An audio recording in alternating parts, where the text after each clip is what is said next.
Hi and welcome back. This is Steve at Bucks Coins, and I've got a hunt for you today, which is a pre-decimal hunt. So let's start off with probably the biggest coin that we have, apart from the crown, and this is from George VI period. There we go, George VI period, and it's a half crown. It's dated 1948, which is just after the silver period. And this has the shield of the United Kingdom, but it's pinched in at the waist. So at the waist it goes in, which is not the normal shield, and it has George's cipher underneath a crown on either side of the pinched in waist. So that's a half crown. Then we had a threepenny bit. There you go. Maybe I should bring you in just a little bit.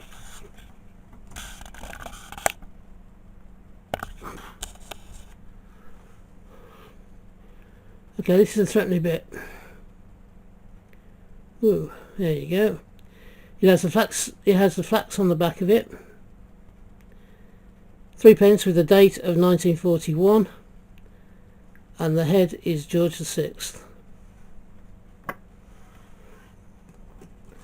I think this is probably, by the looks of this coin here, this is probably the most famous dated penny, if this is 1967. What's the bettings it is? Go on. What's your date going to be? Oh, I was wrong. I was close, but I was wrong. It's from 1966. That's why it's such a well-preserved penny, in the sense that it's the last but 1 year that these pennies were produced. That serves me right for being a smarty, doesn't it? Next one, another threepenny bit, castellated, 3 threepence, showing Queen Elizabeth II. It is quite dark, this one, and it has a lot of patination to it. And on the back, it's from 1955, and it shows the portcullis, which is used by the House of Commons now as a as one of its logos.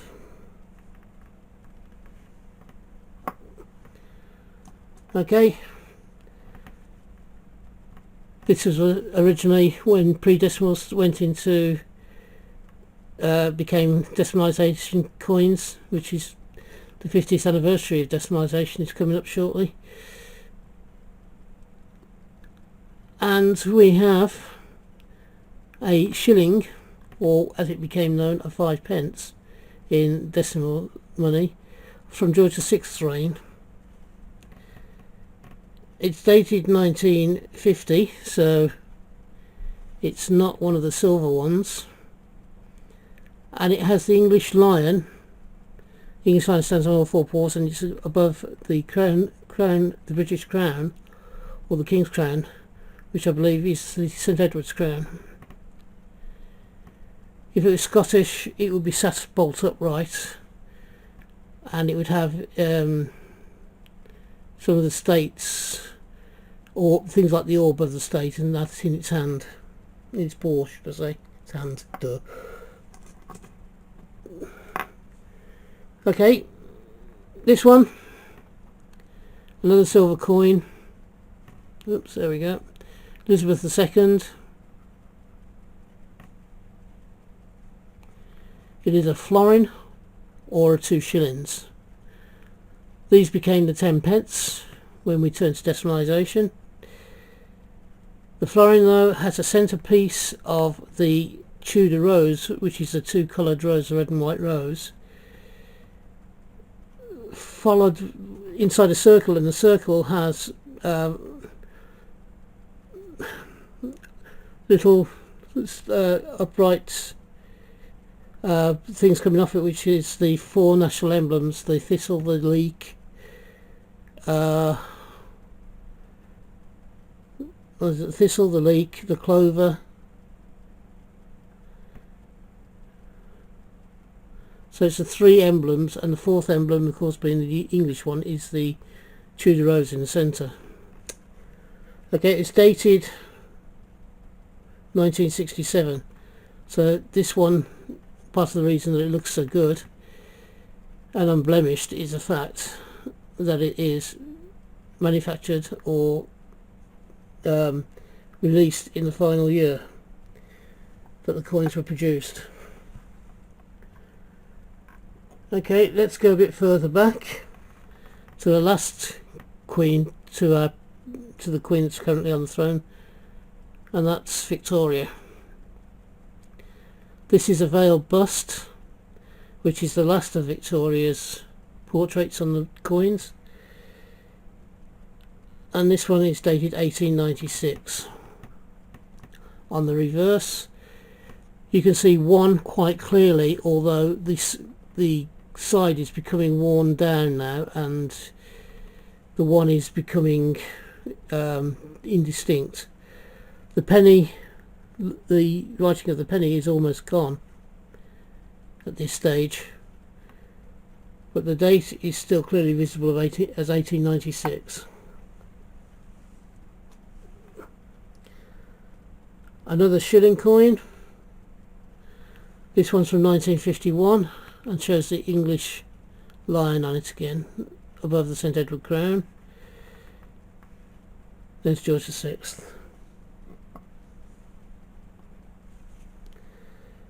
The next coin is one of the tiny ones. It's a sixpence, sometimes referred to as a tanner. This one's from Queen Elizabeth II.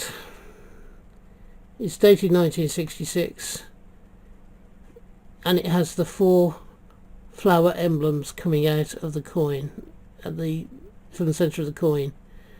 So you have the shamrock, the leek, the English rose and the Scottish thistle. Okay. Another shilling. Again, it's the English lion on this one, dated 1947. Was it 46 or 47 that I think it was 46 that the silver finished. 47 was the first year of Cooper and Nickel.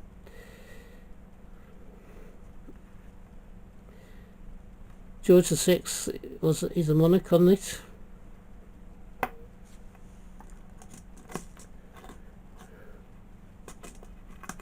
Okay, time for another penny. This one is from the end of the Second World War, 1945, and it's George VI. So there's a portrait of George VI. There is Britannia, 1945, and on this one it can be quite clearly seen as a lighthouse just beyond Britannia's shield. The sea, which is on this side of Britannia, is flat. So the sea that's on this side of Britannia is flat, and on the shield side of Britannia, at her back, is a lighthouse. Dated 1945. Okay, let's go with another castellated bronze threepenny bit. These preceded the silver threepenny bits that sort of went out in the late 1930s, beginning of the 1940s. This one is from 1941, same as the previous threepence or threepenny bit, and it shows the flax plant.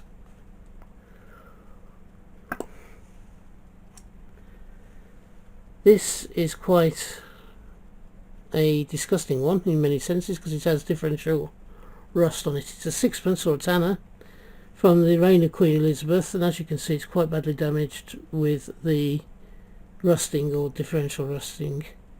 It's from 1958. The sooner we put that one down the better. Right, another sixpence. Lot better condition than the previous one that you just seen. dated 1958, same time, same era. Again, Elizabeth II.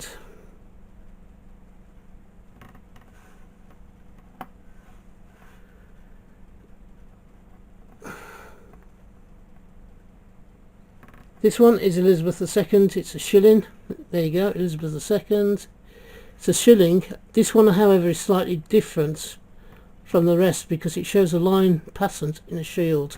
Sorry, a line that's standing in the shield. So it's a Scottish line. It's a Scottish coin. And as you can see, the crown on the top of the shield is different to the Edward crown.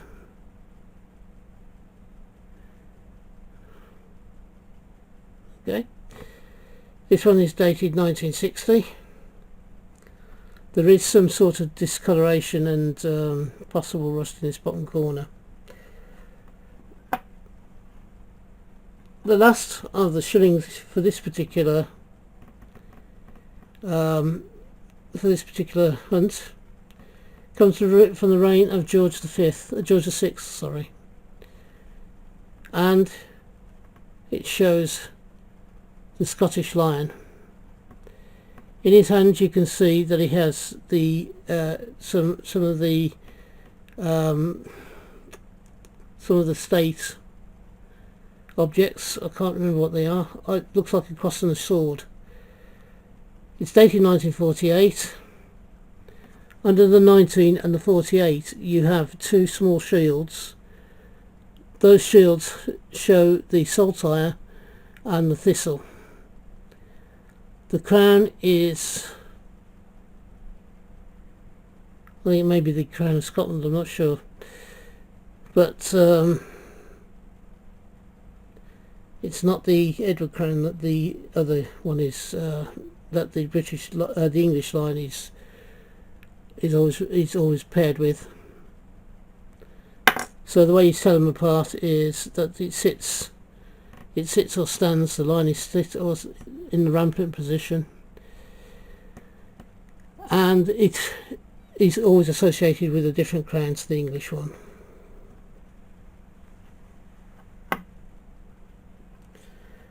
We have one more threepenny bit in this particular hunt, and this is it. It's from Elizabeth II's reign, and it is from 1960. And instead of showing, as the others have in this hunt, I think it is, or all by one of them, this one also shows the portcullis, which is of course the House of Parliament's one of the House of Parliament's logos. Right, we have two farthings. Now on the previous hunts of PreDecimal coins, we had two farthings, and those two farthings were showing on the back were showing Britannia. This one is from George VI, and this is just around about the time that the wren came, the little wren as a bird went onto the back of the farthing.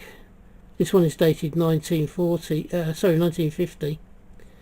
So this is around about the time that it changed from Britannia to the wren during George VI's reign, or very late on in George V's reign. I'm not 100% sure which one it is. This one again is George VI. Again, it's another farthing. This is from his first full year as the monarch, from 1937, having come to the throne in 1936, December 36. So there you go, there's the farthing already, with the wren on the back. The wren, of course, is the smallest native bird in Britain.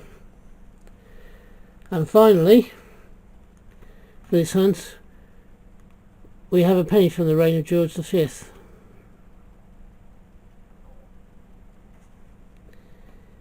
It's in very good condition considering its age.